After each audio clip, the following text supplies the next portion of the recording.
Senator Muma, you've had your opportunity. Allow other senators to ask any other supplementary questions. Senator Boni. Mr. Speaker, there has been additional strain on the newly promoted national polytechnics, rather TTIs that have been promoted to national polytechnics, with special reference to Shemberere in Malaba Sub-County National Polytechnic and Sigalagala in Shinyalu Kolomani Sub-Counties. The President, while visiting us, assured us that he was going to put up a number of hostels in those institutions. Mr. Speaker, could the CS confirm how much money he has now set aside for constructing these facilities as directed by the President in those two institutions, and when is the construction going to commence? And could you reassure our students that the other areas of need, like lack of where the children can play, you go to Shemberere, we have thousands of children, they just walk up and side the road, up and down, they have nowhere to play.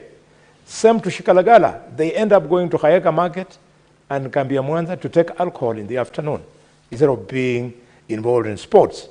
How much investment are you putting in expanding sporting areas of those two institutions? Thank you, Mr. Speaker, sir. Honorable CS, you've noted down those questions. You'll take more, then you can respond at a go. Senator Agnes Mudama.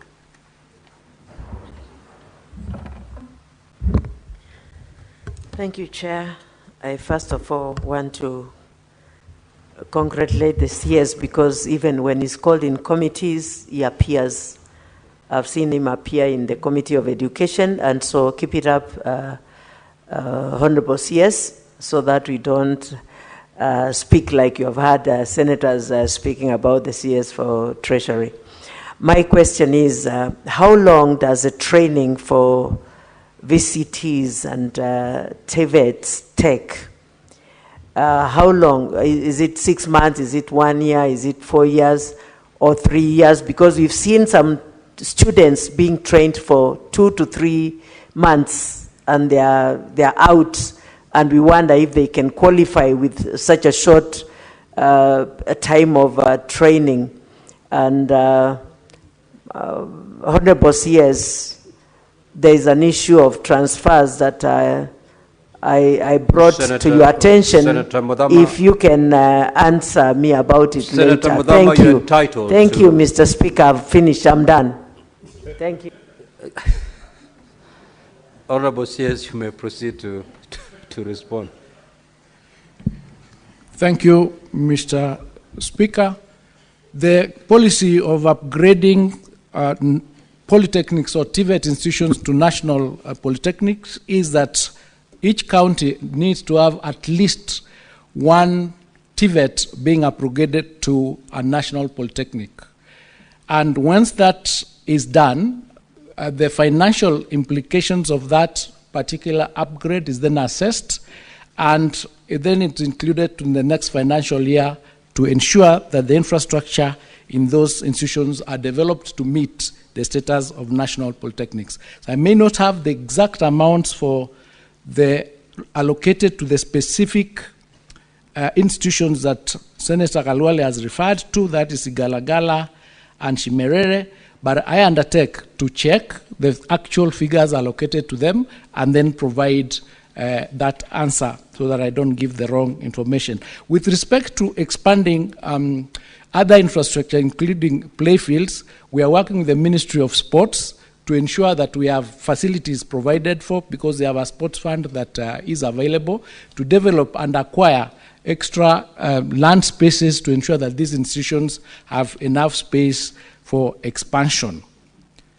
Senator Mudama's question, what happens in TVET institutions is that the students, the trainees, graduate using specific stages. So there are courses that take 3 months. There are skills that somebody gains by just being trained for 3 months. They are given certificates. There are diplomas that take 6 months. There are higher diplomas that take a year. There are others that take 2 years. So what we've done is that we've come up with a curricula that is specific to the needs of the students. For example, if a student wants to come and just learn masonry cannot take, for example, 6 months. So he's trained for 3 months, he gains that skill of masonry, is accredited and given a certification for that, and he can leave to go and use that skill to gain employment, then come back if he wants to learn something else, whether plastering, or he can move on like that. So it depends on what course it is. In fact, we've done what we are calling modularization of courses, where you can come in, study what you require, finish, go and gain employment somewhere else, and come back and continue learning. Because of that, we've had to pass, for example, the specific policies, including the recognition of prior learning policy, which requires that if you've been trained outside the informal program, you can come to an institution, you showcase your skill, and you are awarded a certificate in order for you to move to the next stage. So it is staged, and it's programmed depending on the course that one is taking. Thank you, Mr. Speaker.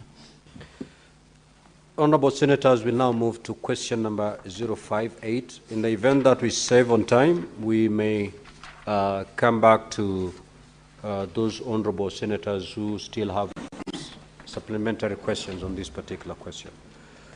The Senator for Nairobi City County, Senator Edwin Sifuna. Thank you, Honourable Speaker. These are the questions. Number one, what has the government done to permanently address the root causes of the prolonged industrial action by lecturers at the Technical University of Kenya, which led to the closure of the university between 3rd February and 18th March 2025? B, could the government consider apportioning budgetary allocation to bail out the Technical University of Kenya from the prevailing financial crisis, as it did for Moi University, to forestall a collapse of the institution? And lastly, could the Cabinet Secretary also outline the government's strategy to generally address the challenges currently afflicting public universities, which include inadequate infrastructure, perennial strikes by the academic staff, and financial instability? I thank you, Honourable Speaker. Honourable CS, you may proceed to respond. These answers have been circulated to the Honourable Senators. Yes. You need not read them verbatim. You may even elect to paraphrase so that we save on time. You may proceed. Thank you, Mr. Speaker. But on this one, Mr. Speaker, please allow me to read, because it includes figures that are specific to TUK. Then where it's a general response, then I'll be able to generally paraphrase. Mr. Speaker, the award of charter to the Technical University of Kenya as a full-fledged university was done on the 15th of January 2013. Since that time, Mr. Speaker, TUK has operated with chronic funding shortfalls. The monthly revenue is approximately 207 million, including 63 million that is given to them through capitation. This falls very, very short of the monthly expenditure of 314 million, which includes a wage bill of 272 million, which has not been met, contributing, Mr. Speaker, to a debt of 12.9 billion, inclusive of CBA's arrears of the cycle of 2017 to 2021. Mr. Speaker, because of these cash flow challenges, the university then resorted to paying net salary to all staff and was unable to pay any remit any statutory deductions, that is pensions, pay, and housing levy, or any third-party deductions, that is union dues, bank loans, SACCOs, welfare, insurance premiums, etc. These challenges, Mr. Speaker, led to industrial action by staff of the university, as indicated in the question. Mr. Speaker, there is a table that we've annexed there, table 2, that shows the particularization of the debt, including what is due to contractors, what is pending to pension, which is 4.3 billion, third-party funds, statutory deductions, banks, SACCOs, insurance, CBA arrears, staff claim, all totaling to 2.9 billion. To overcome these challenges, Mr. Speaker, the Ministry of Education, in conjunction with TUK, came up with a recovery plan, which included the following measures. There was an agreement that the government will give a direct support of 145 million for the period of January 2025 through to 30th of June 2025 to ensure that staff salaries are paid in gross and on time. We also agreed to offer conditional grants and enhanced capitation. The Ministry of Education will continue to channel conditional grants to bridge the budget gap with phased allocations over the next financial years from 2025-26 to 2031-2032 to cover gross salaries and enable the timely remittance of the statutory deductions. We came up with a structured plan of sorting out that debt. TUK has also put in place a recovery strategy anchored on 3 areas. They are going to increase student enrollment. They are going to implement cost-cutting measures, including staff right-sizing, and also organizational restructure and revenue enhancement, as indicated. Table 3 there, Mr. Speaker, indicates the pending bills payment plan that runs from 2025 all the way to 2031. Regarding the retirement benefits and the remittance of statutory and third-party deductions, TUK has undertaken to do the following.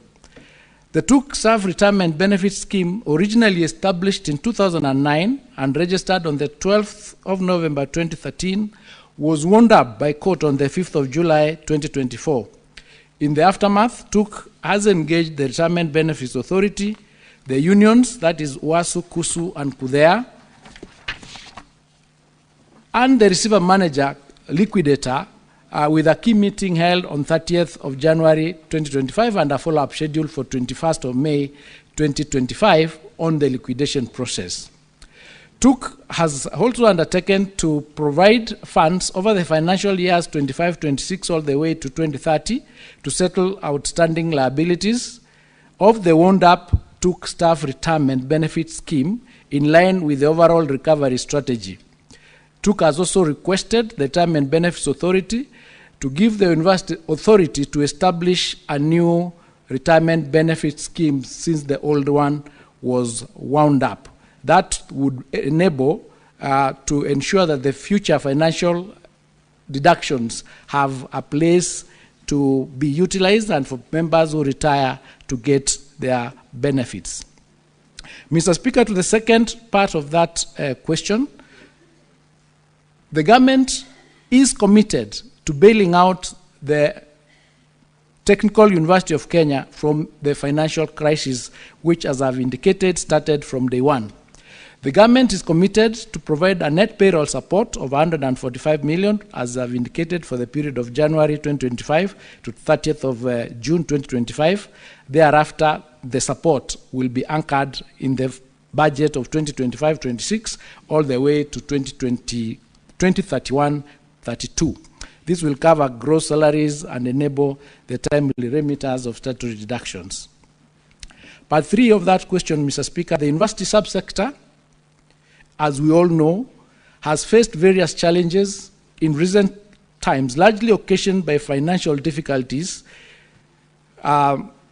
leading them to be, a number of them being declared technically insolvent. Indeed, as you'd recall, the university's academic staff union and the Kenya University Staff Union, KUSU, issued strike notices in September and wanted to proceed to actual strike in October.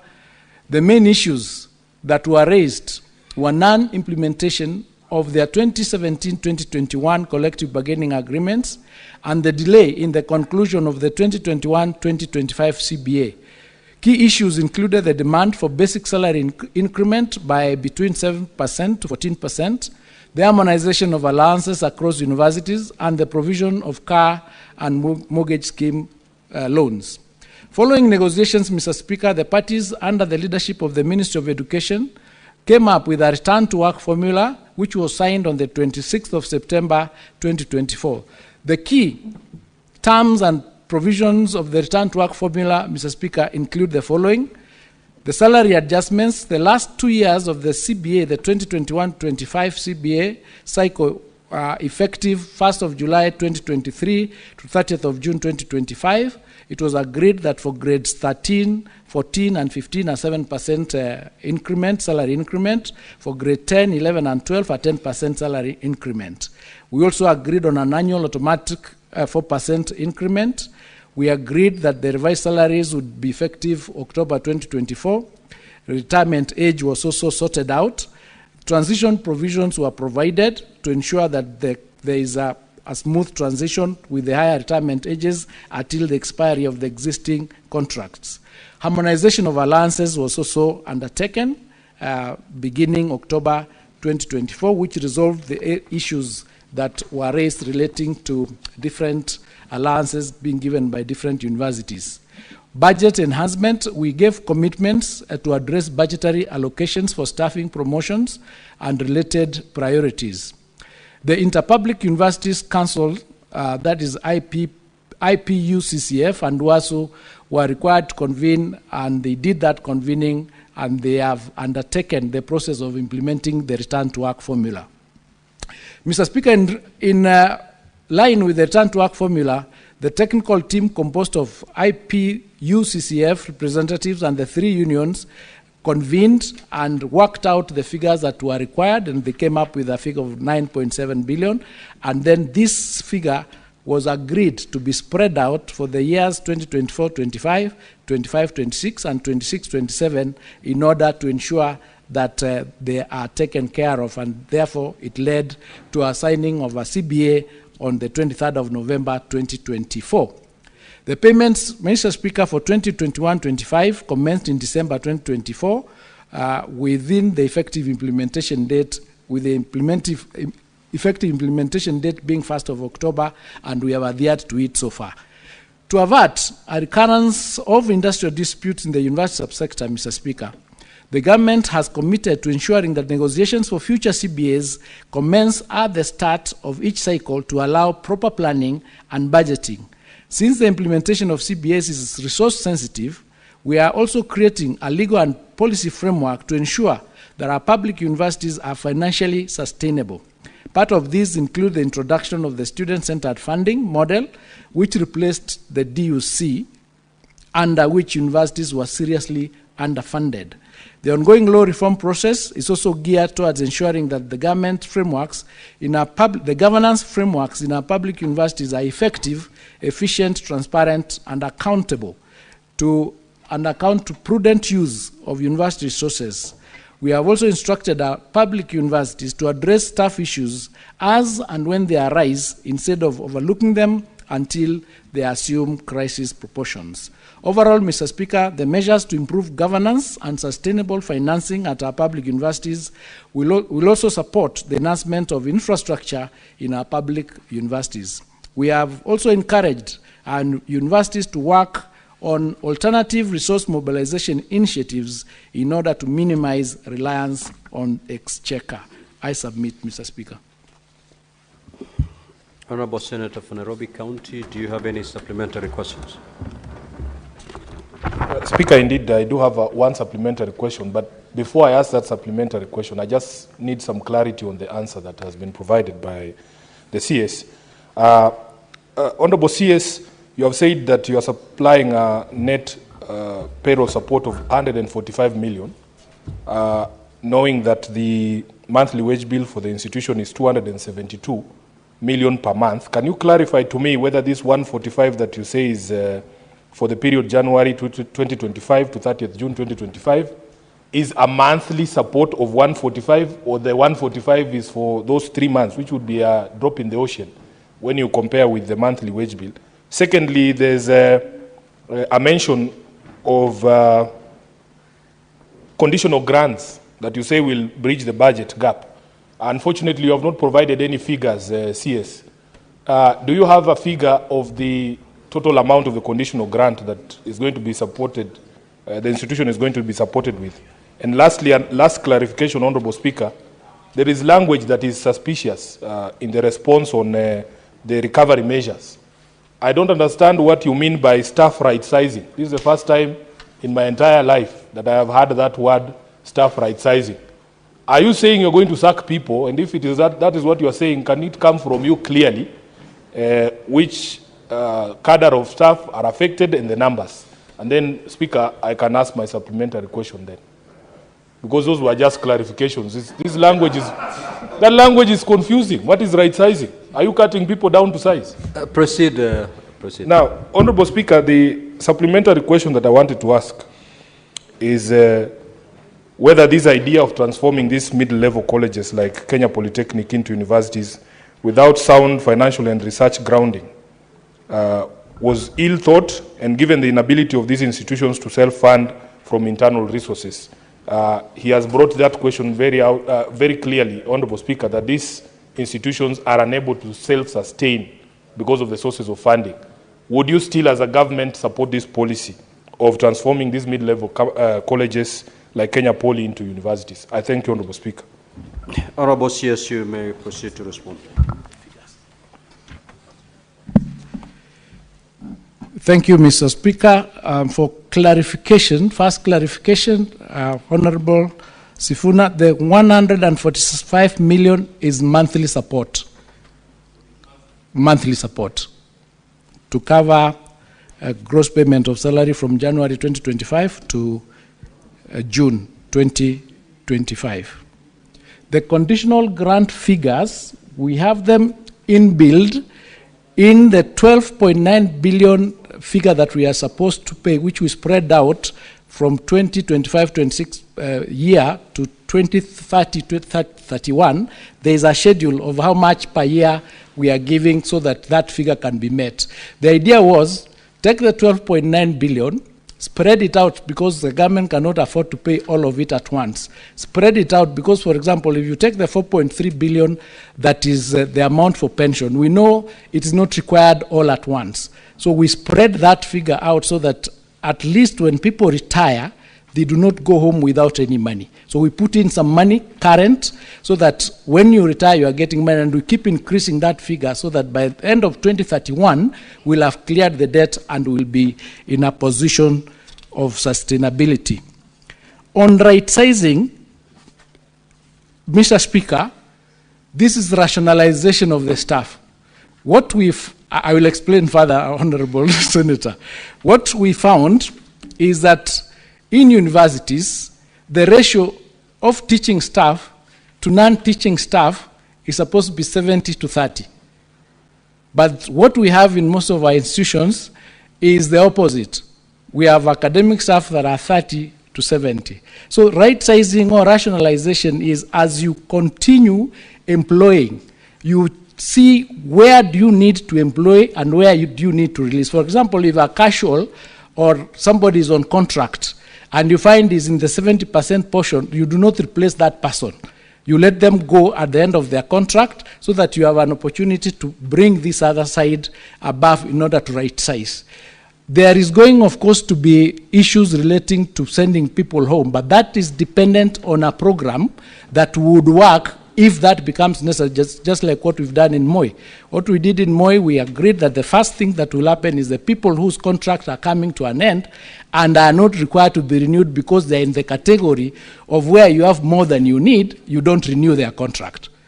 But then, when you move to want to deal with the rest of the group, let's say you want to send them home, you have to work using the normal, because it's a labor right, using the normal process. Discuss with them, discuss with the unions, and you must have funds if you are sending people home to pay them so that they go home. So these are the strategies or structures that we put in place. One, to ensure that we have sustainable programs in the universities, but we also do not offend the rights of the employees. So we are not just going to sack people and tell them, go home. We are going to work with them and with the unions to ensure that we have a program, a transition program, where we are going to be able to ensure that we are reaching the right level. That is the right sizing, rationalization that we are talking about. But we are going to work together with them. We are not going to wake up and say, this group go home. There could even those who are willing to voluntarily come and say, I want to go home, can I have my redundancy package and stuff like that. Now, the issue of transforming these mid-level colleges into universities, of course, came about because there was a number of students, as you very well know. The university spaces, if you remember, was that if people do exams and they're supposed to go to universities, what used to happen is you start from the position of how many spaces do we have in the universities for us to admit. Then you do a cutoff point and say, this year we are taking students from B and above. So you find that even the people who are actually qualified to go to universities were not getting the spaces. That is the basis upon which the transformation of these middle colleges to universities came about. But where we are now, the conversation needs to be had to confirm whether we have enough. For instance, this year, the spaces we have in universities to accommodate students, the available spaces are 305,000. The people who qualified on the C+ to go to universities are 246,000. That means we have almost 60,000 available space to admit other students. So the question would be, do we really need to do or create more universities? Because we are not getting enough students to admit. So it's a conversation that we'll have, and at each and every discussion, this is the rationalization, the discussion, the assessment that needs to be done, including the financial implications of it, to see whether it is possible to upgrade. But otherwise, currently we have almost 79 universities in the country, for 3 of them being public, the rest being private. So we have enough spaces to admit all our students. So it's a conversation, as I said, that would need to be had depending on the need. Thank you, Mr. Speaker. I submit. Senator Professor Kamal. Thank you, Mr. Speaker, for the opportunity, and thank you, Minister, for the answers. I'm just wondering about the universities in relation to the TVETs, and you answered the question earlier about the TVETs. How much space do we have in the TVET and mid-level colleges to absorb our students? I'm asking that because you have rightfully said the percentage to the university is about 20% of those who did KCSE. You have also said that those figures are at least well accommodated as far as admission is concerned, because we have even extra room. How many do we have in the middle level? This percentage that qualifies to go to college, what capacity do we have for them? That's for the mid-level, before we even talk of VCTs. I know since you are a minister of both basic and higher education, we also have students who were offloaded in class 8, who couldn't go to secondary school because the spaces in secondary school were less than the spaces, the output that came out of primary schools. What plans does the ministry have to make sure that we don't offload our children actually to the streets? Because they are either somewhere or they are nowhere, and we will find them out there in the streets. Thank you, Mr. Speaker. Honorable CS, just note down the question. Senator Eddy. Thank you, Mr. Speaker, and thank you, CS, for coming to answer these questions. Honorable Speaker, my supplementary question is on question number 58C, that the Senator of Nairobi had sought to understand the government strategy on generally addressing the issues and the challenges currently affecting public universities, particularly by perennial strikes by academic staff.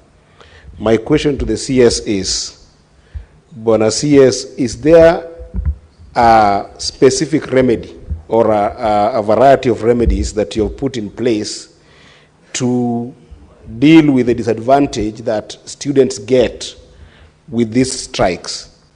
and particularly where sometimes they're not concerned.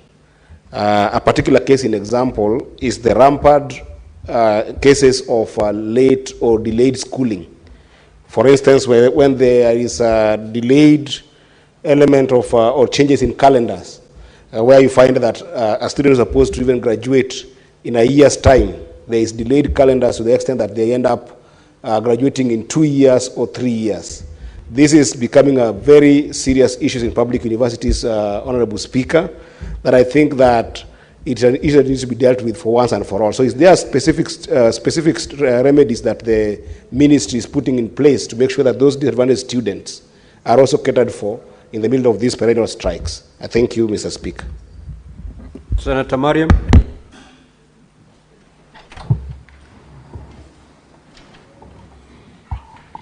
Thank you, Mr. Speaker, for giving me this opportunity. Mr. Speaker, my question is on paragraph 31, which is the minister saying that he will pay a net payroll of supports payroll 145, but the gross one is 272. So there is what you call avoidable expenditure, which if you have not remitted the statutory deduction on time, there is interest per month. So how will the minister take care of the interest? Thank you. Senator Onyonka.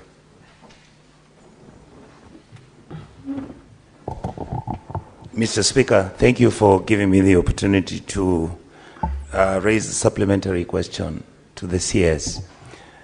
CS, first of all, I want to welcome you as my CS because we come from the same county, but professionally I'm happy. I'm declaring my interest, Mr. Speaker. The question I wanted to ask CS is that given the fact that you realize we are having a challenge on the housing problem within these institutions, has the ministry done an audit to find out, for example, how many hostels do all our TVETs need? And most probably, I'm sure CS, you know, even all our universities have no housing facilities or hostels. What is the most probable resolution or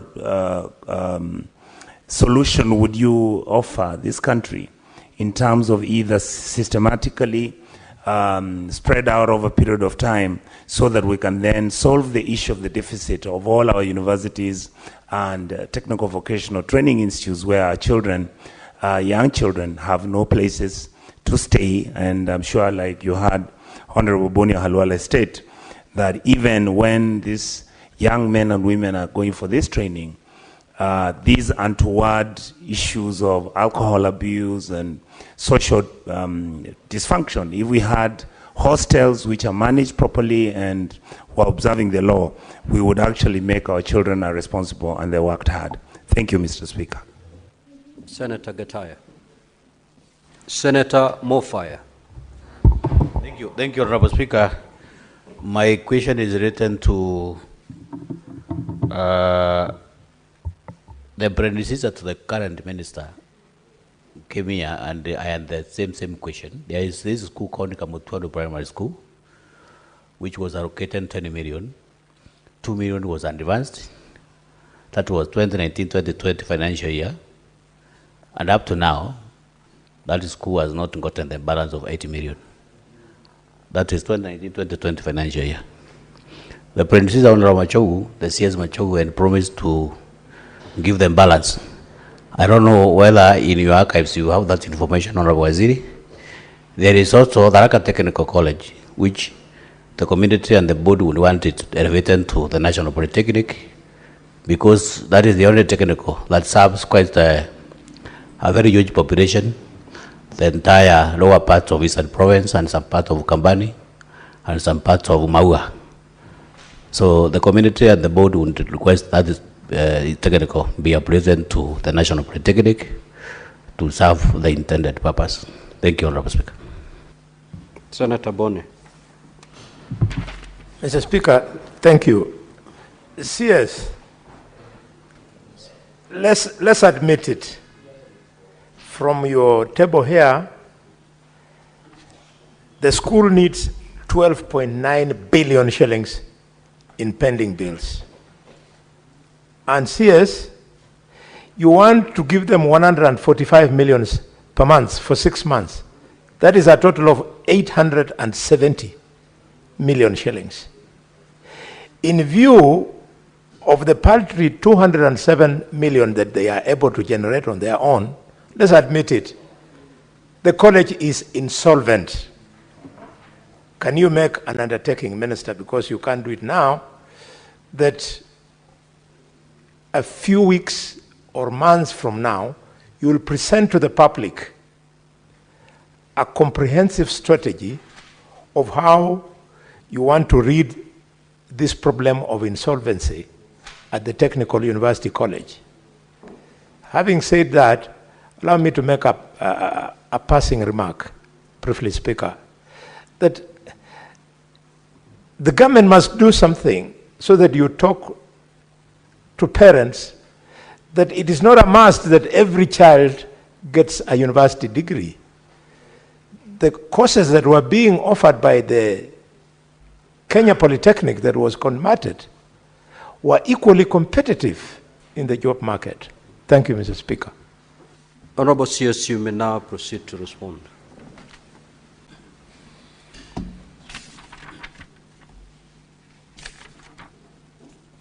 Thank you, Mr. Speaker. To Professor Kamar's question, how much space we have in the mid-level colleges.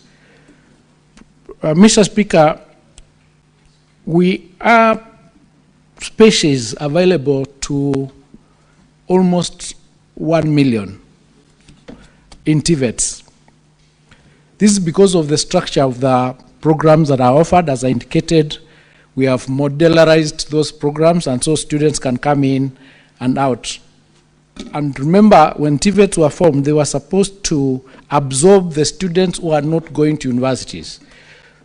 Now, in 2025, we had a total of 375,000 students in TVETs, when the student admission to universities was at 22%, and universities had almost 800,000 students. So the pyramid was inverted. We had more students in universities than in TVETs, when we should be having more students in TVETs than universities. So we started a program of increasing the enrollment of these students, and we targeted even above 1 million. When we started in January this year, we've raised the enrollment from 375,000 to almost 700,000 as we speak.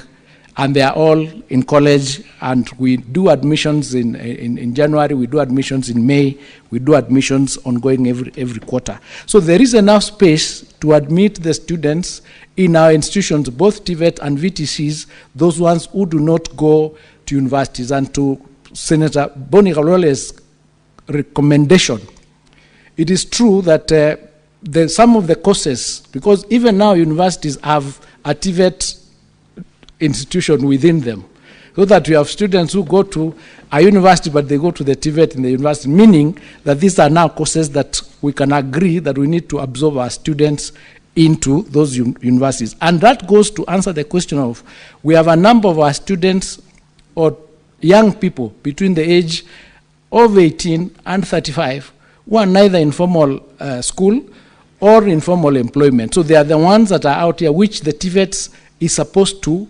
absorb and remove them from the streets, so that we can skill them to be able to play a role in the economy, so that we have plumbers, we have electricians, we have engineers, they can progress, and there are many other IT programs that we are offering in that space. So it is important that all of us start working. In fact, the issue of enrollment to TVETs is being spearheaded in conjunction with Ngao, because we are using an all-of-government approach, and we're ensuring that these people, when they go to barazas, they tell the parents what is important or how useful the courses that would be in those institutions are covered. Apart from that, we have a lot of equipment in those institutions of TVET. So learning on hand. Hands-on learning is that much more effective. And recently we passed a policy called dual training policy, where our students would be taught in institutions for 50% of the time, and the other 50% they go to industry. And we are signing collaboration agreements with industry in various places of the people doing textile, people doing any other industry, so that we can have our children, when they are learning, to learn hands-on. So there's something that we are doing in this space to ensure that we reduce the number of our students who are not skilled. Senator Eddie's question, is there a specific remedy to deal with? Yes, what happened is, for example, in Moi, if you recall, there were students who are doing medicine, and they had been in that institution for 9 years, for courses that were taking 6 years. So they had lost 3 years in that university. So when the strike came and we came up with a package to resolve the issues of Moi, we also came up with a package to resolve that problem of those medical students, which related to training in the referral hospitals. And we came up with a program where they expanded the program from Moi Referral Hospital to Iten, so that you can be able to do many more students. And because of that, we were able to graduate those students in March this year. The first students graduated in November last year, 28th of November last year, but the medical students and other batch that had remained behind graduated in March this year. So when we come up with a program to ensure that the strike is resolved, we also work towards coming up with a program on how the students who have suffered are going to meet their lecture time so that they can graduate. And what we have come up with is to just agree as Kenyans that we need to resolve the problems early. One of the problems we discovered is that most academic strikes arise out of their CBAs. Now, we found that CBAs are negotiated at the end of their lifespan. Now, when you negotiate a CBA at the end of its lifespan, it means you've not budgeted for it, there's no predictability, you are not aware of what was required, and we've insisted that going forward, the CBAs should be negotiated at the beginning of their lifespan, so that we know this is the amount of money we'll need to afford.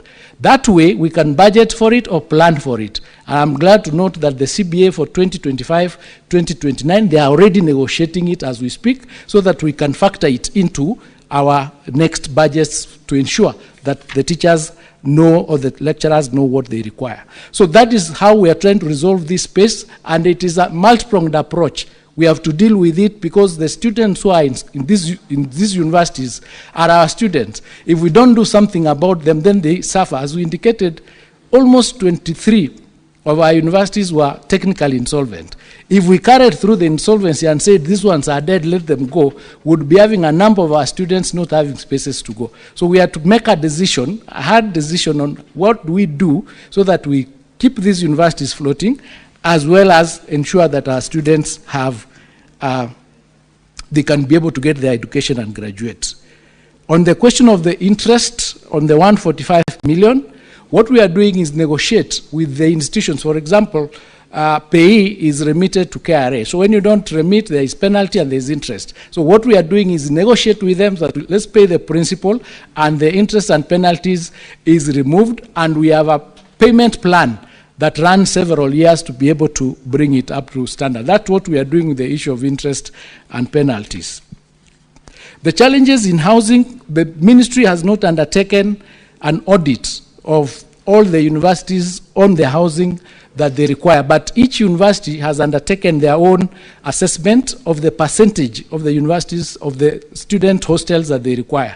And I'm glad to report that because universities are independent institutions under their charter, some of them have done very well. For example, Maseno has done an assessment of how many student hostels they have, and they keep building these hostels every year, including having the capacity to go into the market and getting loan facilities to build the facilities as they continue clearing the loan, and they are doing that. In the cooperative university where we were the other day, and I'm happy to note that recently we were able to enthrone the youngest chancellor in the country, a 36-year-old young man who is working for an international bank.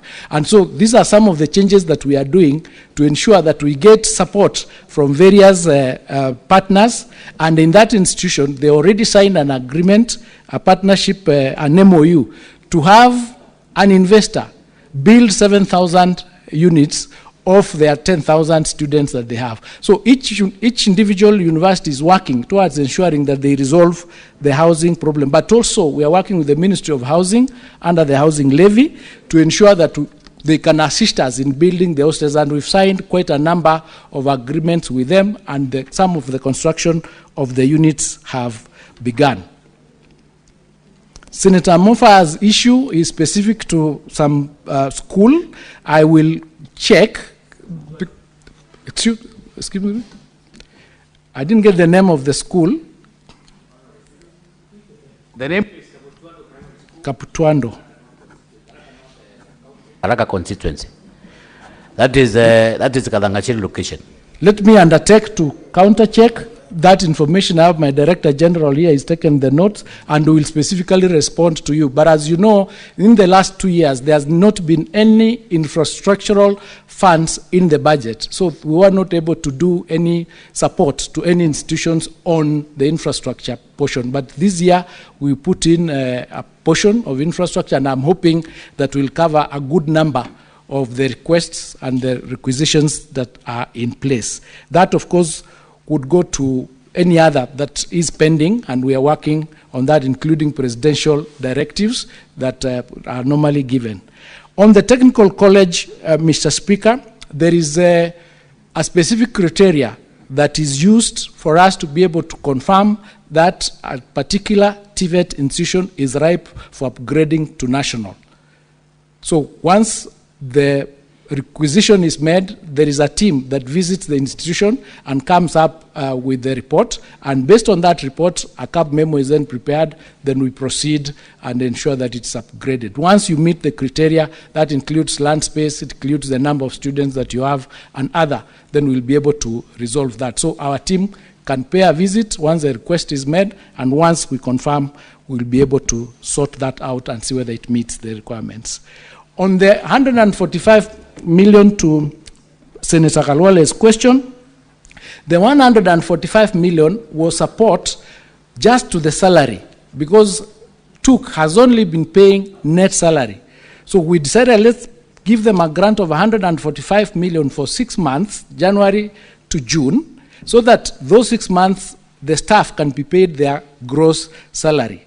The 12.9 billion debt we have put a strategic plan in it, and it is stipulated on table number 3 on how we are going to clear it. What we did is we spread that out over the years, so that for each portion, for each area, for example, contractors and general creditors, the pending bills are 360 million. So for the year 2025-26, they would be paid 17 million. Then the next payment to them would have been the year 2028-29. So we spread it out. We spread the whole of 12.9 billion over a longer period, so that the government can be giving money in each budget year, financial year, so that by 2031 it is cleared as we sort out these other issues that are there. So we have a plan to ensure that we do not allow any of our universities to go down. We have done this for TUK. We've also done it for MOI. Same thing. MOI goes all the way to 2028. And that is how we are resolving this particular problem. But over and above that, we are also resolving governance issues, which we discovered is one of the biggest threats to our universities, and also issues relating to them, the universities, not doing enough in research and their niche, so that they can be able to generate more in their A, so that we are able to support our budget in those institutions. Thank you. I submit, Mr. Speaker. We'll now proceed to question number 060 by the Honorable Senator George Mbugua. Thank you, Mr. Speaker. And I rise to ask question number 60. Part A. Could the Cabinet Secretary provide data on the enrollment of children with hearing impairment in pre-primary and in grades 1, 2, and 3 of lower primary across special schools, integrated special units, and regular mainstream schools from 2022 to date? And B, could the Cabinet Secretary provide an overview of the government's policy on integration of learners with hearing impairment in pre-primary and lower primary education, including details on the measures in place to ensure that the learners receive adequate support and consideration in the mainstream education setting? And C, what is the Ministry's position on the placement of these learners in pre-primary and lower primary boarding schools? And could the Cabinet Secretary outline any specific guidelines or recommendations from the Ministry addressing the matter? And lastly, what provisions and resources does the government provide to support the education of these learners in pre-primary and lower primary without necessitating their placement in boarding schools? And could the Cabinet Secretary also state the actions being taken to assure parents that boarding schools are not the only viable option for these learners? Thank you, Mr. Speaker. Honorable CS, you may now proceed to respond. Mr. Speaker, to part A of that question, the enrollment of learners with hearing impairment in grades 1, 2, and 3 of lower primary across special schools, integrated special units, and regular mainstream schools from 2022 to date is as follows. 2022-2023, we had 13,099 students. 2023-2024, we had 19,199, and 24-25, we had 11,399. This is the data, Mr. Speaker, that is available on the National Education Management Information System. On data on learners in pre-primary institutions, we are now working with the Council of Governors to collect data on learners in pre-primary institutions which are under the county governments. This data will then be populated on the National Education Management Information System. The main policy, Mr. Speaker, that's question number 2, on special needs education in Kenya is in the sector policy for learners and trainees with disability 2018. This policy document provides a key provision of the Constitution under Article 53(1)(b) of the Constitution that provides that every child has the right to free and compulsory basic education. Article 54(1)(b) of the Constitution says that a person with any disability is entitled to access educational institutions and facilities for persons with disabilities that are integrated into society to the extent compatible with the interests of that person. The essence of the policy, Mr. Speaker, is that learners with disabilities, including those with hearing impairment, are only integrated in regular schools if there is adequate support and an accessible environment that will enable their learning. The ministry provides top-up capitation to learners in special needs education institutions. At the primary school level, Mr. Speaker, the approval rate of capitation is 1,420 per learner per year. Learners with special needs, however, receive a top-up of 2,300 per learner per year. Those in boarding schools are allocated 11,000 per learner per year to subsidize for boarding costs. At the secondary school level, Mr. Speaker, the approval rate of capitation is 22,244 per learner, with a top-up of 35,730 per learner for schools with special needs. The top-up grants, Mr. Speaker, are meant to support the provision of specialized learning materials, assistive devices and technologies, and including personnel emoluments for non-teaching staff and food subsidy for the learners mainly in the special needs education boarding schools. The ministry also implements both age-based and stage-based curriculum to support learners with special needs. Age-based curriculum applies to learners who proceed to the next level depending on their age. Those with severe disabilities proceed to the stage-based curriculum. They only proceed to the next stage after they master certain skills and capacities. These stages are foundational, intermediate, and pre-vocational and vocational stages, Mr. Speaker. Question number 3.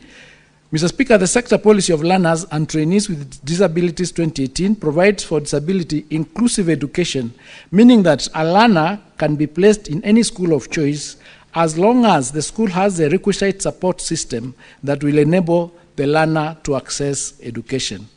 Placement options available for learners include special schools, integrated schools, and regular schools with special units. For lower primary boarding schools, assessment of learners is done by education assessment and resource centers to determine the type of disability, after which placement is done accordingly. The assessment report, Mr. Speaker, informs the kind of intervention and support required by the learner. And lastly, Mr. Speaker, after assessment and placement of learners, the government provides the following to learners in primary schools. At the primary school level, the approval rate of capitation, as I indicated, is 1420 with a top-up of 2300. Boarding schools is 11,000. And after assessment and determination of the type of need, the SNE learner, the ministry, through Kenya Institute of Special Education, provides assistive devices like hearing aids, among others. I submit, Mr. Speaker. Senator Mbugo. Thank you, Mr. Speaker.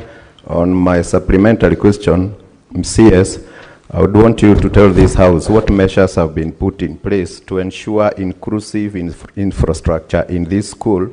And two, I would want you to explain to us why there is a substantial decline in enrollment from 2023 to 2024 and 2024 to 2025. Thank you.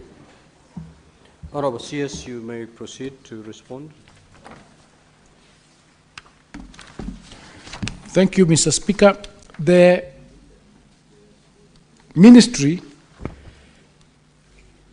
is working to ensure that under the competency-based education, enough infrastructure is provided for in the schools so that we can have the students with special needs integrated.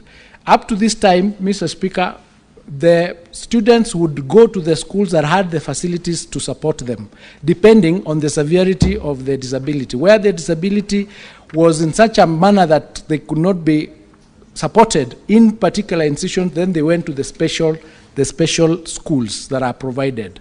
So on the decline, Mr. Speaker, I have not done an audit to find out why there has been a decline in enrollment, and maybe I would, in 2023, there was 13,099, 23-24 it was 19,000, then it came down 24-25 to 11,000. We'll need to check that and revert back to the honorable member, Mr. Speaker. Thank Senator Muma. Thank you, Honorable Speaker, for the opportunity to ask a question. Honorable CS, in your answer to C, you have indicated that a learner with disability may be placed in any school so long as the school has facilities to support them. In my view, that is the wrong notion. Actually, under the Convention on the Rights of Persons with Disability, which now forms part of the laws of Kenya, every school is supposed to be facilitated by government to integrate learners with disability, which means that a student within a particular region or locality should not be going far away to look for a school because the schools next to them do not have facilities that integrate disability. So my question is, what are we doing to ensure that we implement our obligations to persons with disabilities, to learners with disability, without making it optional? What you are suggesting is that we will make it optional. The school that has the facility is the one that the student will go to. What we need is that every school should actually have infrastructure that is integrated for disability to ensure learners with disability in that locality to access that education. Honorable CS.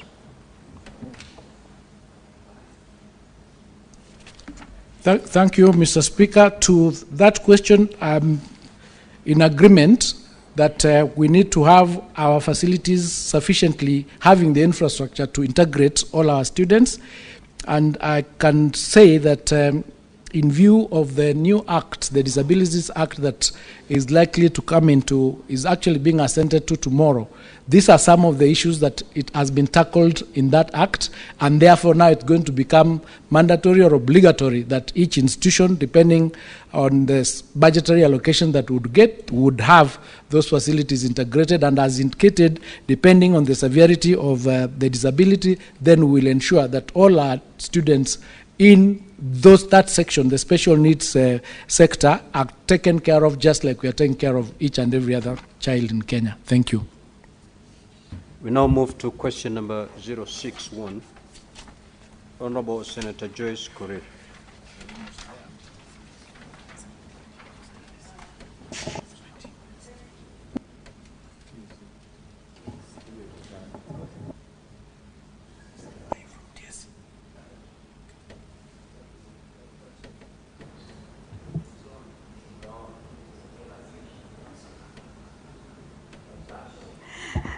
Thank you, Mr. Speaker, sir. Mr. Speaker, I stand to ask a question on behalf of Senator Joyce Korir, MP. Could the Cabinet Secretary provide data on the number of unemployed teachers who are yet to be observed by the Teacher Service Commission across all counties, categorized by their year of graduation, and indicate the current employment gap in each county?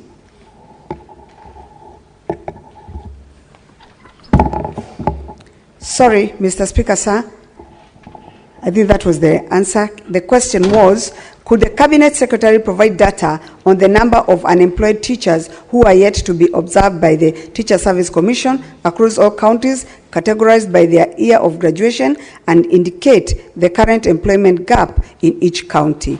B, what measures has the ministry put in place to address TSC's low absorption rate of teachers, particularly those who have remained jobless since 2010? C, could the Cabinet Secretary outline any collaborative efforts between the Ministry of Education and TSC to ensure teachers' employment across all regions, particularly addressing disparities where some counties have higher numbers of unemployed teachers, and to promote fairness and equity in recruitment? Thank you, Mr. Speaker, sir. Honorable CS, you may proceed to respond.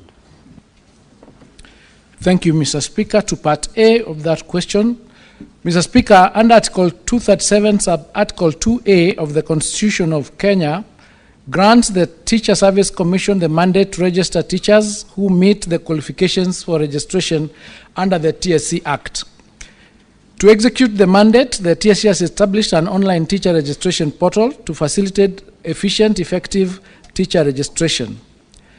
However, since the process of registration is voluntary, some of our graduates from the teacher training colleges and universities are yet to register. Mr. Speaker, an analysis of the teacher register indicates that there is a total of 485,000 registered teachers who are not employed by the Teacher Service Commission, as summarized in Table 4 that we provided. And they read, post-primary, there are 84,510,000 teachers. Primary is 124,061, and ECD has the largest number of 134,914, making a total of 343,485. The Commission has not obtained data of how many ECD teachers have been employed by the county governments and is in the process of ascertaining the data per county. The Commission has also indicated that it has not yet complied data of unemployed registered teachers per county. This information can be supplied once the data is compiled. Part 2 of that question, Mr. Speaker, recruitment of teachers across the country is premised, among other factors, the availability of funds and the existence of vacancies in authorized establishments. In a bid to address the low employment of qualified teachers in the public sector, the Commission has done the following. The ministry and the commission annually submit budgetary proposals and policy recommendations to the National Assembly's Departmental Committee on Education, advocating for adequate funding and legislative support to facilitate recruitment of teachers. The Commission identifies the shortage of teachers in each school and replaces the teachers who have exited service and ensure that these are replaced immediately to improve curriculum implementation. The Commission also engages unemployed teachers on an internship program targeting unemployed qualified teachers. This program is governed by the Teachers Internship Policy and Guidelines 2019 and is in line with the government policy to equip graduates with practical skills and competencies for the job. Under the internship program, it is aimed, among others, to promote development and job competencies with clear linkages between education, training, and practical work.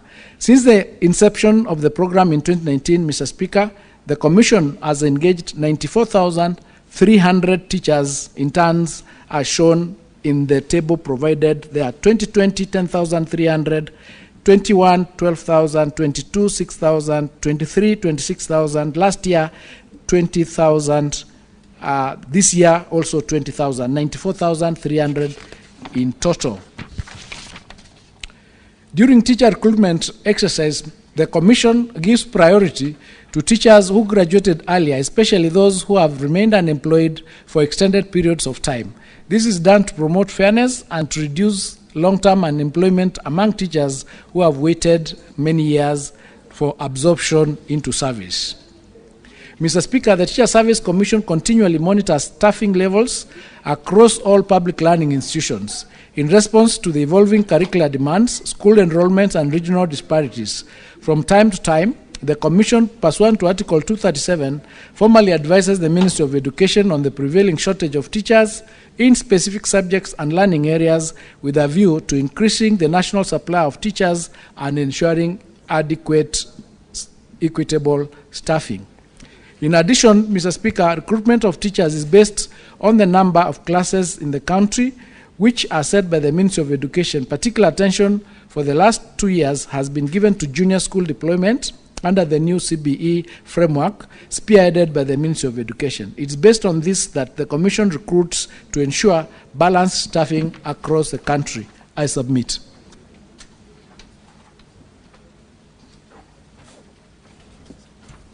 Senator Montent, do you have any supplementary question? Yes, thank you, Mr. Speaker, sir. Mr. Speaker, I would want to ask the CS whether he is making any efforts to sensitize and address these graduates to register, since we continue to witness a lot of complaints after every recruitment, as I can cite the just finalized recruitment a few months ago. CS. Thank you, Mr. Speaker. The graduates are encouraged to register, and as we have indicated, there are already over 343,000 registered qualified teachers in the register who are not yet employed. And so the employment, as I've indicated by TSC, under the TSC policy is to ensure that those who are employed are those who graduated earlier.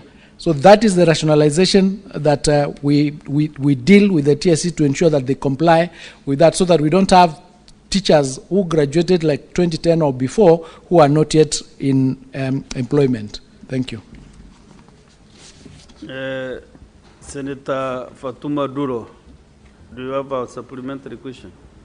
Mr. Speaker, I had a problem with my gadget when the question on vocation was asked. Can you allow me to ask a question? Yes, proceed. Okay, thank you. First, Karibu Waziri. Sorry also for bashing your colleagues in front of you. I have two technical colleges in Isiolo County, one in Merti and another one in Garbatula. The one in Garbatula is not operational up to now, almost 10 years down the line. And the one in Merti is actually operational, but it lacks equipment.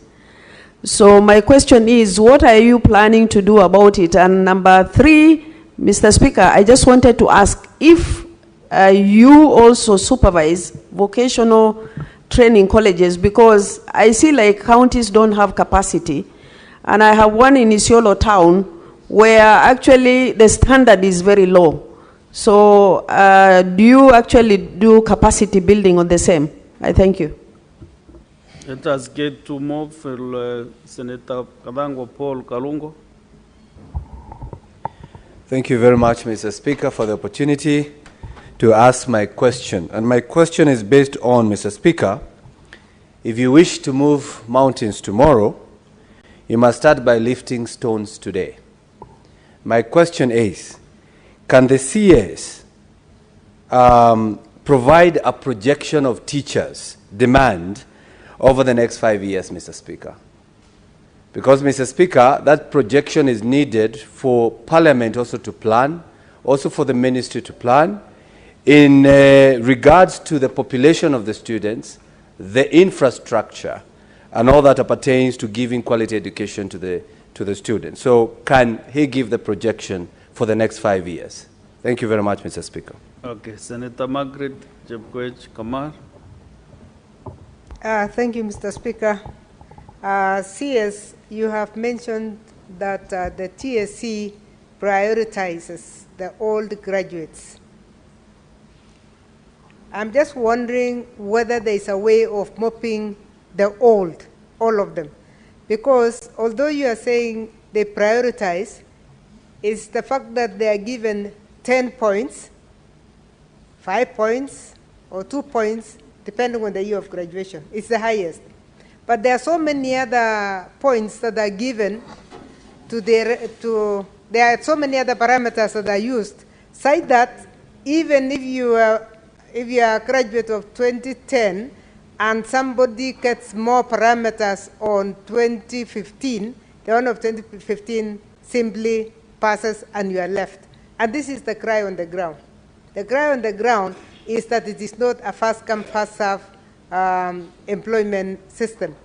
So is there a way in which you can actually say anybody who has been there for 10 years is mopped?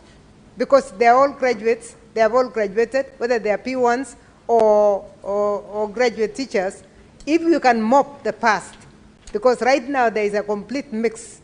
And we do appreciate that there is a complex way of hiring teachers, but until we mop those who have done, they will continue to cry. And this question is coming out of really a cry from the ground, that there are people who graduated in 2010 and they are still out there, and out of the formulas that we have used, we have managed to get people of 2015, people of 2020 coming in, and there has to be a way of mopping all this so that we don't have a graduate who has been on the ground for more than 10 years. One cried to me and said, I am now 34 years old.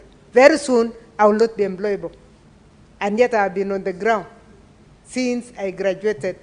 And that one graduated when he was 23. So this is now 11 years, and they're out there. Is there a way in which you can mop all this? Thank you. CS, answer those 3 questions. Thank you, Mr. Speaker.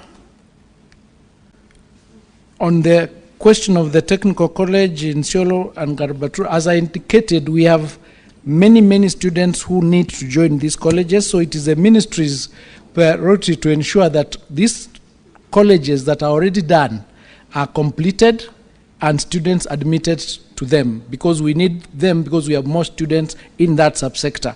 To that extent, we've actually made a requisition for resources to complete the institutions that are incomplete so that they can admit students, and to ensure that all the ones that are coming up, the 52 others that are remaining, are also done and completed, to ensure that we can absorb these students. Our estimation is that if we have all these institutions operating, the TVET sector can absorb up to 2 million students, and that is our target in the next 2-3 years. That's what we are working toward. So we take that into account. We'll ensure that those colleges that are completed, including the one in Isiolo, are done, completed, and operationalized, including getting equipment.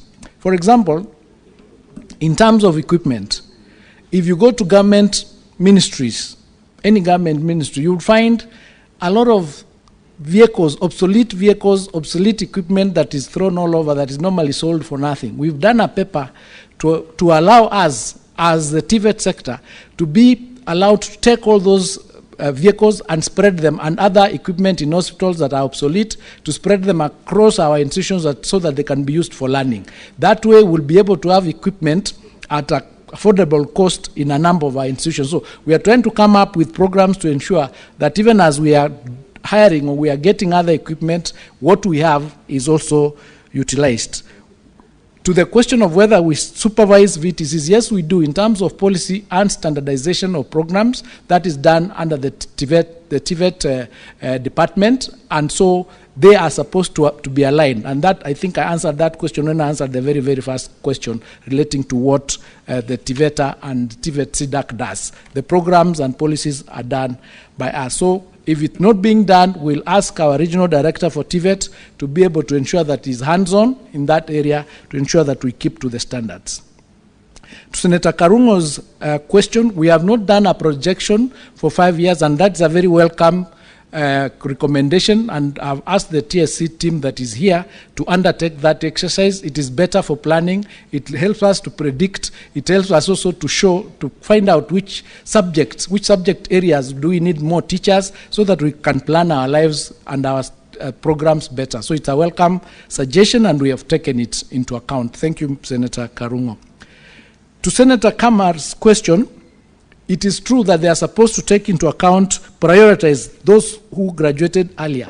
But up to date, that has not really worked, because wherever you go, you'd find somebody who tells you, I graduated 25 years ago and I have not been employed. What we are grappling with currently is to see whether we can come up with a policy where we are going to have an affirmative action, where we are, as you correctly suggest, we mop up the older ones who graduated and give them jobs, even without taking them through those particular many criteria, so that we are able to spread them, to spread whatever spaces that is available once or twice in the next 1 or 2 years, so that we can mop all of them out, so that we do not have this cry. So we are looking into working towards ensuring to come up with even an affirmative action to just support them, because we are having people retiring before they get employed, so, which is very, very frustrating. So thank you for the suggestion, Madam Kamar. I submit, Mr. Speaker. So, Honorable CS, is it that you are giving commitment that the next 1 year or 2 you'll be able to mop up that list of the undergraduates? It's a very sensitive matter that maybe the former CS education would like to know whether it is in your plan that you are committing to do that. Yes, it is, Mr. Speaker, and if you note from the question was clear that we needed to have provided the number of teachers who are not employed from each county and their year of graduation. We didn't get that, and we have asked that TSC undertakes that exercise and gives us that information, because we were only given a general provision. Once we have that number, once we know this is the number that graduated 10 years ago, this is the number that graduated 15 years ago, it would be easy to make a decision on how to deal with that issue. That affirmative action, I'm committing to it, because there is no point to roll out graduates and not have a plan on how to support them. Thank you. Very well. Can we go to the next question? Senator Cheruyot, Majority Leader, do you have a supplementary question? Then we go to the, but I can't see Senator Muma. Yeah?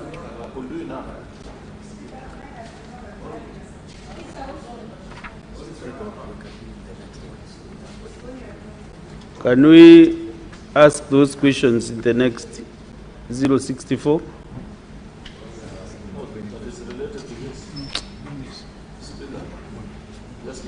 Okay, Senator Alu. Thank you, Speaker, for accommodating me, because I realized question 64 may not really be that related to what I wanted to ask, because the Minister was still speaking on this issue of TSC. I felt this would be the appropriate time. So I want to appreciate this opportunity. I welcome you, Minister, for the chance to interact with the representatives of the people. I have a specific question with regards to TSC. It's something that probably you could answer now or grant an opportunity to send in the feedback later, given that it's a bit, it will require some data. I know, Mr. Speaker, that TSC has an absorption program spanning different years in different regions. And you know, part of the hallmarks of the broad-based government, Mr. Speaker, is to equalize the country and make every Kenyan feel part and parcel. I know that there are parts of this country, by advantage of proximity to power, or one way or the other, they have teachers that have been absorbed, graduates up to as late as I think 2017 or 2018, while the other parts of the country where you find graduates even as late as 2010, 11, and things like that. Can the minister provide this data from TSC with a breakdown of all the 47 counties, Mr. Speaker, on what is the year of graduation that TSC now is implementing across those counties, and the reason for the disparity, where you find in certain regions, very recent graduates are being granted the opportunity, while in other parts of the country, Mr. Speaker, there are graduates who are almost nearing retirement age, while yet to get an opportunity to serve. I thank you, Mr. Speaker. Senator Mariam Sheikh Omar. Thank you, Mr. Speaker, for giving me this opportunity. Mr. Speaker, my question is to the Minister. What is the plan? Is there a plan the Ministry has to integrate Madarasa system to the current system we have? And is there institutions that can train the Madarasa system? And if how many teachers has been trained for Madarasa system? Thank you. Senator Betty Montet. Thank you, Mr. Speaker, for giving me this chance. Mine is Mr. Cabinet Secretary, you've told us, Honorable Cabinet Secretary, you've told us that you've enrolled about 700 students to TVETs and TVC centers across the country. I would wish if you could give us or even provide that data of the numbers county by county. We are doing an inquiry currently and we are finding it so difficult to get to know the numbers from each county. So if you could provide that data, we'll appreciate. Thank you. I submit. Senator Kadri Muma. Thank you, Honorable Speaker, for the opportunity.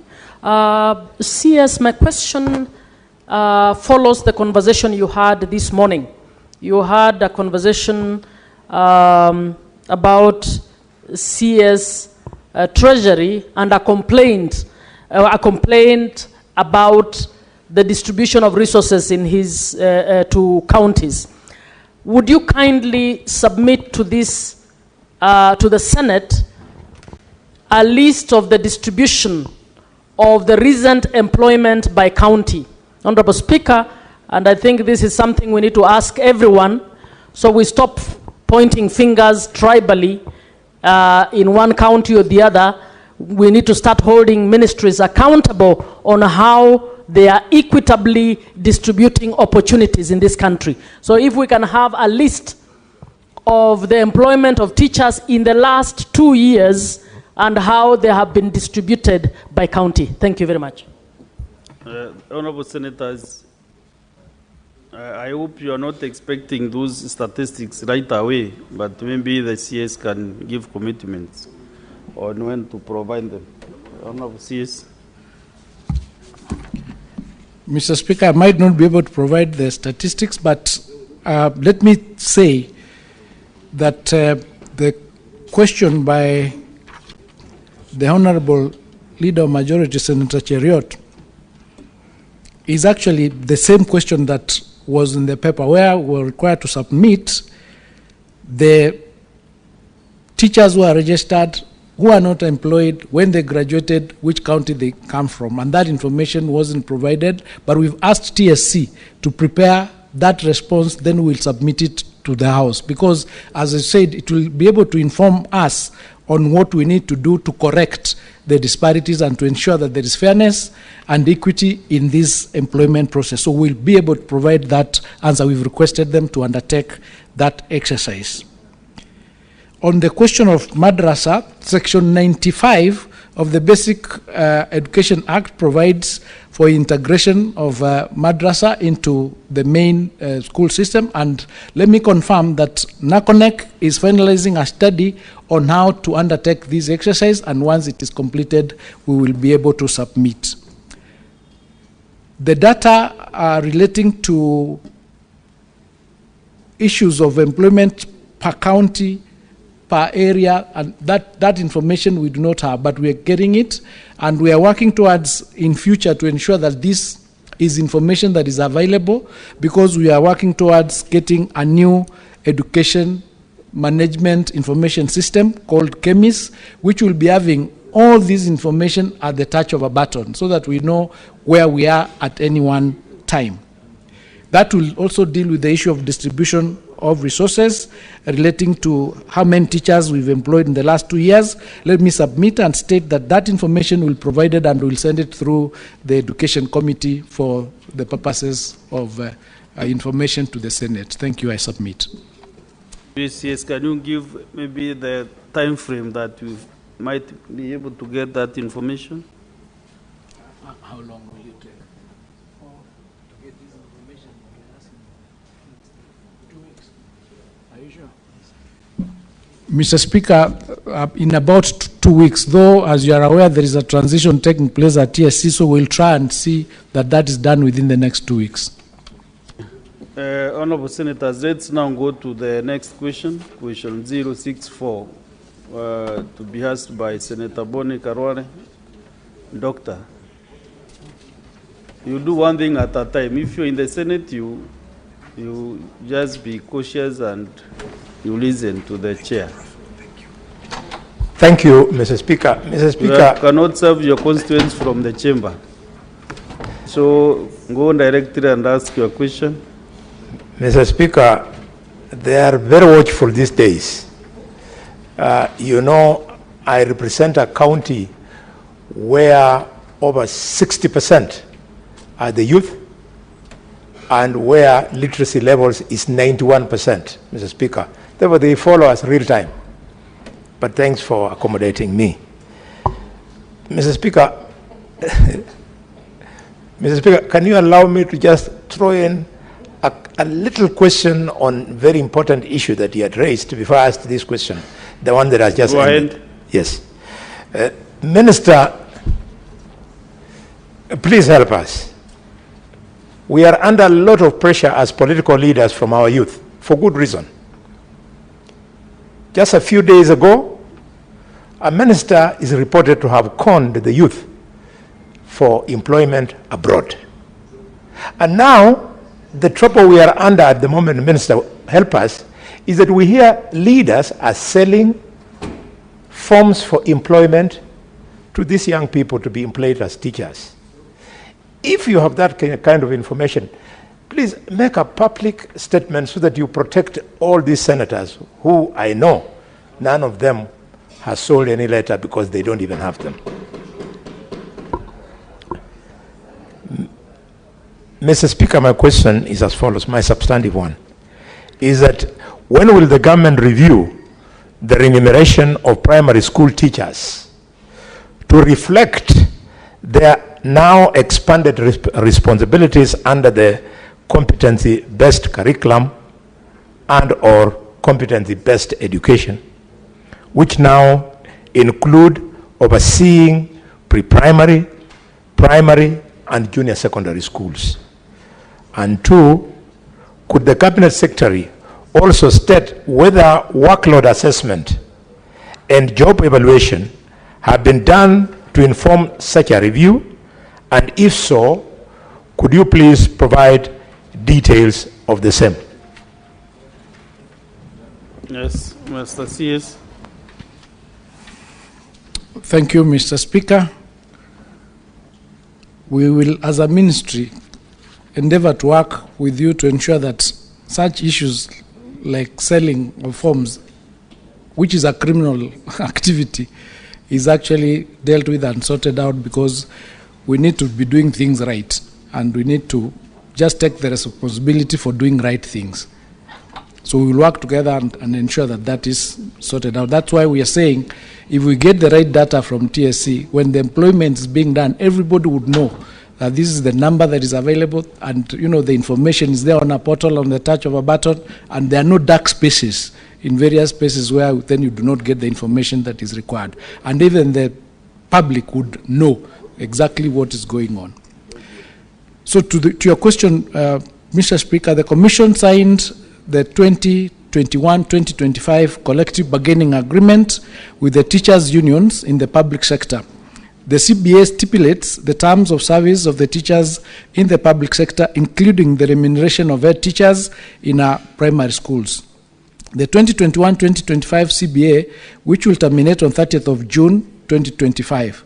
To this end, the Commission has commenced negotiations for the 2025-2029 CBA in line with the Salaries and Remuneration Commission guidelines.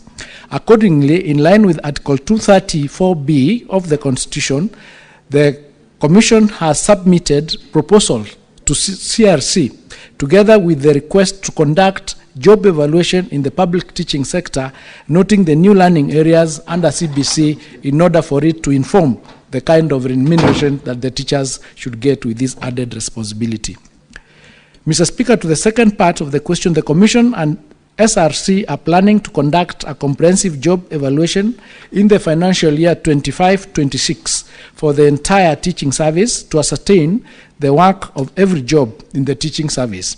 The need for job evaluation has been informed by the change in the job content, the input and output factors, as well as the new jobs introduced by the competency-based education.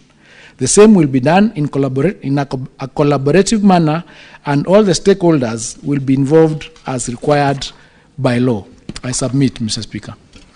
Senator Boni, Dr. Boni Karwale. Mr. Speaker, that is a straightforward answer, and I thank the Minister. But please, in your review, do consider bringing into consideration the new things introduced, including deductions for housing, increased deductions for SHA. It's not nice in communities like mine, where we've got a huge population of teachers, to see young people earning a salary, Mr. Minister, of 3,000 shillings after all deductions are done. We are treating our workers very badly, and they take care of our children. Thank you, Mr. Speaker. Let's get supplementary questions from Senator Joe Nyutu and then Gloria Orwoba. Thank you, Mr. Speaker. And my question is related to the question by the Senator for Kakamega to the CS.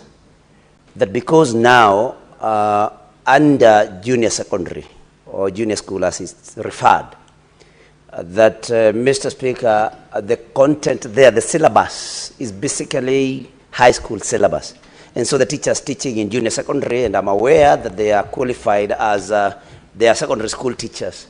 But do we have we done enough assessment? Have we sent enough teachers to handle different subjects because of subject specialization, Mr. CS?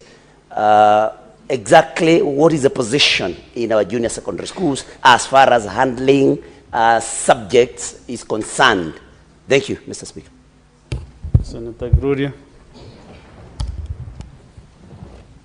Thank you, Mr. Speaker. I have a supplementary question. Congratulations, Waziri, for the work that you're doing in that ministry. I am privileged to know that you are working silently but serving Kenyans. My supplementary question is that you have mentioned that there's going to be, you have started conversations in terms of the 2025-2029 CBA. And I was wondering, is there consideration for learning and development for these teachers? In terms of, I know you are negotiating the payments, the salaries and things like that. But we have had concerns where some teachers would like to be facilitated to improve on their skills, to improve on their education or something like that. Is that going to be considered when you're having those conversations? Also, in terms of the job evaluations, we recently saw that we had issues in terms of bringing outsiders to teach drama festival, and now there's even conversations on sports.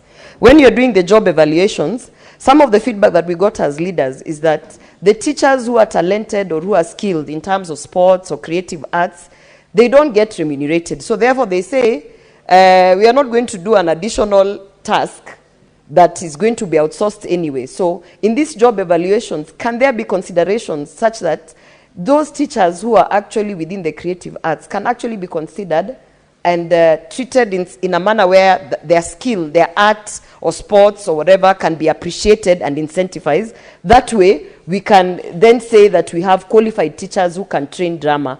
Because as it stands now, we are getting drama teachers from the creative arts outside because most of the teachers don't have that skill, and the ones who have the skill are not compensated for it. So that is my additional question. Thank you.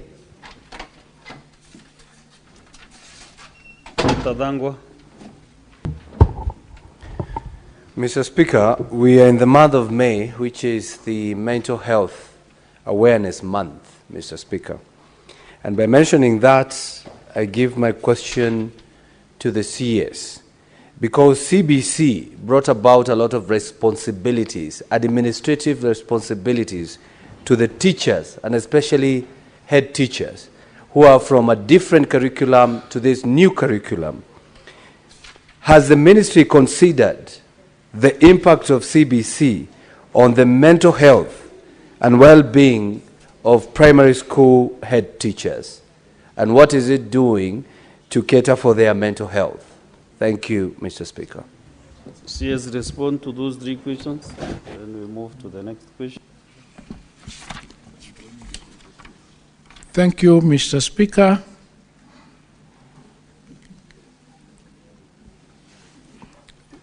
To Senator Nyutu's question, yes, an assessment was done to the content for the teachers who are handling